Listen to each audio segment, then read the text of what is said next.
Oh my gosh. Look at the bags under my eyes. This is what I'm worried about. This is why I need to get my life together. If you are in your late 20s and you're scared of getting to your 30s, then this video is for you. And in this, I have two lists for you because we can't just have one and then assume that we're just going to accomplish it all. The first list is going to be things that I'm doing in my life right now to prepare myself for the change and the journey of getting to 30. And the second list are things that I would want to do during 30. But before I get going, I think you should get to know me so this list isn't just random. Hi, my name is Joey and I just turned 28 this month. So in 2 years, I'm going to be 30. I was never somebody that really feared growing older when I was younger. But maybe that's just because I was a late bloomer. I didn't have my first drink until I was 21. I didn't go to a party until I was out of college. And my body was always on the smaller end. But I think a lot of those things are the way that they are is because the environment that I surrounded myself with. But to be honest with you, I may sound a little lame, but I'm really happy about it, even if I felt a little out of place at times, which was most of the time. When I go to the doctors and they ask me, oh, have you ever done any drugs or smokes or anything? And I say no. And as lame as that may be to some people watching or to some of my friends, future me is really proud. Current me is really proud because hopefully I set myself up for a really healthy life. So if you can relate to me or if you already liked the video, you can go down below, subscribe and like the video. It helps out a lot. But now let's get to our list. The first list are things that I'm doing right now to change my life. 1, I'm getting back on my physical journey, not to get the body that I only want, but to get the body that I need. I think setting yourself up for a strong future is key. And then it's going to be easier to manage this drastic change of lifestyle. 2, understanding my stomach. I think the gut rules all. I think your gut is your entire body. It speaks to your brain. It's everything. It manages stress, it manages anxiety, it manages bowel movements. And let's be honest, if you have a bad gut day, you have a bad day. The way that I'm understanding my own body is by cooking more. And by cooking more, I understand what's going in the dish. I know what foods are going to make my stomach feel a little bit weird. And 2, I'm at home, which is really convenient if something does go wrong. I cook every single meal at home, but maybe occasionally we go 1 to 2 times a month, maybe. I mainly find fancy food or fancy restaurants, the quality is super low and you're paying for a meal that ultimately you can cook at home. Which is kind of ironic because then you go to fast food and most of us can't cook fast food at home and it's way, way cheaper. So my girlfriend and I were talking and that's a better date night or just a treat yourself than going to a place where you can make it. But that doesn't help my gut issue. So do you ever go to a restaurant and then you're sitting at a table looking at the menu and you're like, it's right there. I should know what to eat. I should know that something's going to be craving. I am somebody that always knows what to eat and I always get the best thing at the table. And the way that I do that is I ask myself the 2 questions. Do I want to eat with my hands or do I want to eat with a fork and knife? And then whichever I choose, my next question is, what is going to make me feel good tomorrow? It's not about now. It's not about that craving. It's about tomorrow. I've had too many meals that just are great now, suck later. That alone has changed my life. And number 3, just because everyone else does, doesn't mean you have to. Like I mentioned before, I'm a late bloomer. I always have been, I always will be. And I did not give into peer pressure. I find that I've slipped a little bit as I've gotten older. And that's why I want to remind myself that to stay me, really. Because it's almost been easier to give in than to give up lately. One of those things that I've been changing is saying no to things that I don't want to do, like going to brunch or going a night out on the town. I just say no. I want to stay in. I want to get my sleep. I sound lame. I know. And I'm going to even sound more lame because the next one is coffee. I recently found out that my body doesn't react very well to caffeine early in the morning. I have acid reflux, which damn high. And then anxiety just fills my gut and then it kind of leaves me unable to breathe and speak. So instead of giving in, I'm giving up on it. Caffeine is never something that I needed. Now I still drink it occasionally, but I don't rely on it. Please don't hate me in the comments about the coffee thing.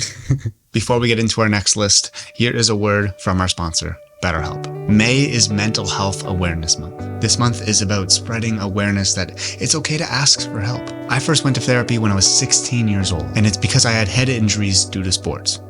I was injured. and I needed help. But fast forward to 28-year-old Joey, I now go to therapy not because I'm broken, but because I want to be better. I use BetterHelp to connect with therapists to better understand myself. If I'm getting anxious, rather than just wanting it to stop, I want to know why. When I get depressed, rather than just feel happier, I want to know why. And this is where therapy has played a massive role in helping me get better, because it gives me a chance to get things off my chest and learn. So this May, for Mental Health Awareness Month, take a moment to think about your mental health. If you're struggling with anything, it's okay to ask for help. And BetterHelp makes that really easy. You can use my link betterhelp.com/Joey to get started. And they're going to ask you a couple questions. And then based on those answers that you give, they'll match you up with one of the 30,000 therapists that they think will help you most. So I'll leave a link down below and you can check out BetterHelp today to start living a happier and healthier life. Visit betterhelp.com/Joey or choose Joey Kidney at sign up and enjoy a special discount on your first month.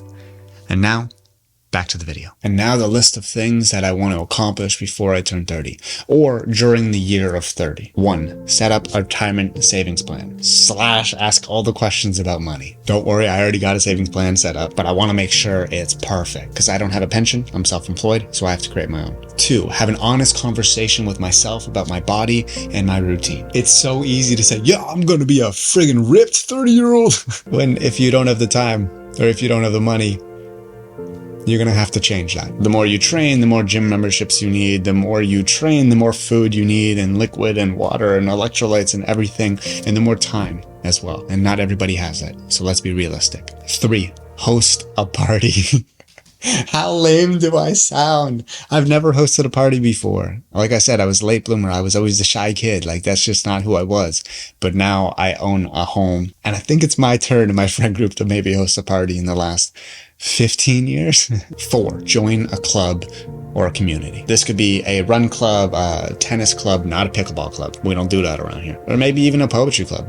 Just something to meet new people at. 5, learn how to make bread. I didn't join in on the pandemic bread craze, but I think I should have. 6, don't hate me for this one in the comments. It's like the coffee thing. I want to be a granola boy and run a marathon when I'm 30. I know. I don't know why, but I feel like before 30, I've seen too many heart attacks in young men, so I'm waiting. 7, finish my house renovations to put me in a good spot for kids. I'm still scared of that one, so I don't want to expand on it. 8, slow down work. This doesn't mean stop working. I want to work a little bit smarter. As a creative, I'm working 24/7. My mind is constantly going, but I'd love for the future for me to be a little bit more strict on myself and work my job from 9 to 5. And at 5, my phone goes away. There's no more social media. And I would love for the weekends to be family time. But if I'm not posting, then I'm not making money and the world's crazy right now. So I have to do it. 9, write my 4th book and crossing fingers, I want to get a book deal on it. I've been self-published for my last 3 books and I would love to be on a shelf for this book. And 10, I want to start dating.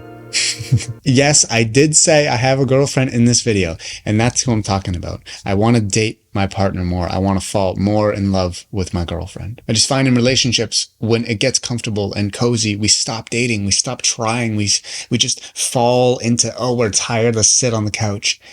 I want to get back to putting in more of an effort to fall more in love. And maybe it's doing some of the things on my list together. I think it's a great opportunity to discover more about each other because you never fully knew. There's always more to fall in love with. And that is my list. I hope this maybe gave you some ideas or you were able to relate to the list, but I'm curious. Do you have anything on your list that I didn't mention? If so, leave like your number 1 down below in the comments. I'd love to get some more ideas and maybe bump my list up to 15. But thank you very much for watching. If you enjoyed the video, please subscribe and I will see you next time. Stay you.